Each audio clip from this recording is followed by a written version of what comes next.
เปิดตลาดมาแล้วครับในส่วนของราคาข้าวเปลือกปี2568/69ราคาข้าวเปลือกข้าวเจ้าข้าวกข15หรือว่าข้าวเจ้าเบา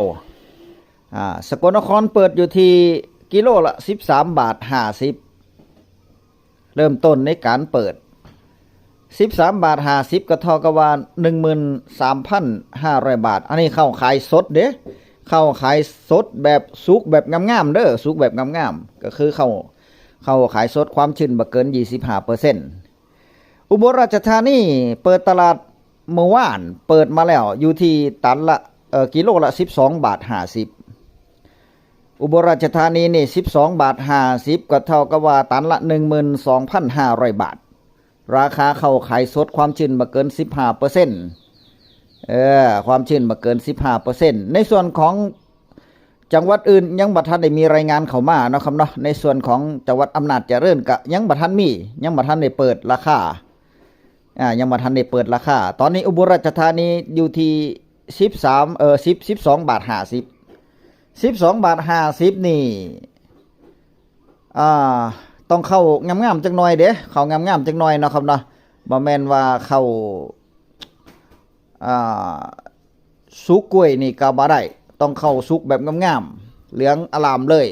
แล้วก็ในส่วนของเขียวหรือว่าปนเขียวมากอะราคาก็จะลดลงไปเนาะครับเนาะลดลั่นกันลงไปในส่วนของเขาที่มีความชื้นหลายหรือว่าหญ้าปนแน่หยังแน่ก็จะมีความชื้นก็จะมีสิ่งมีฮักสิ่งเจือปนไปนำนั่นล่ะเพราะว่าพ่อค้าเขาก็บ่ยอมอยู่แล้วเนาะครับเนาะเพราะฉะนั้นแล้วก็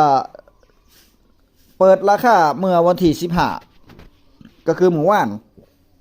มื้อนี้วันที่16ก็ยังเป็นราคานี้อยู่เนาะครับเนาะพร้อมกับวันหวยออกเนี่ยได้ตัวดีได้ตัวใดดีก็บอกกันแน่เด้อฝ่าวมาบอก ตอนเช้าๆนี่ถ้าได้ตัวใดดีส่วนพยาการก็จะติดตามเลขเก่าก็คือ18พี่น้อง 18ฝันดีคัก2 งวดละบ่ถึก ฝันดีฝันเป็นตัวเลขฝันเป็นตัวเลขเลย18แต่ว่าตามมา2 งวดล่ะกินไปเบิดไป 4-500 ล่ะบ่ทันได้ถึกอยู่บ่ทันได้ออกอยู่งวดนี้บ่แน่เด้งวดนี้ก็จะออกจักเนาะครับเนาะนี่ยามมื้อหวยออกมาก็จะเป็นจังซี่เด้เนาะยามมื้อหวยออกมาว่าจะบ่เล่นแล้วว่าจะบ่ซื้อแล้วนั่นแหละพอใกล้หวยสิออกก็เอาอีกแล้วนี่เป็นเรื่องกิเลสเป็นเรื่องของความโลภโม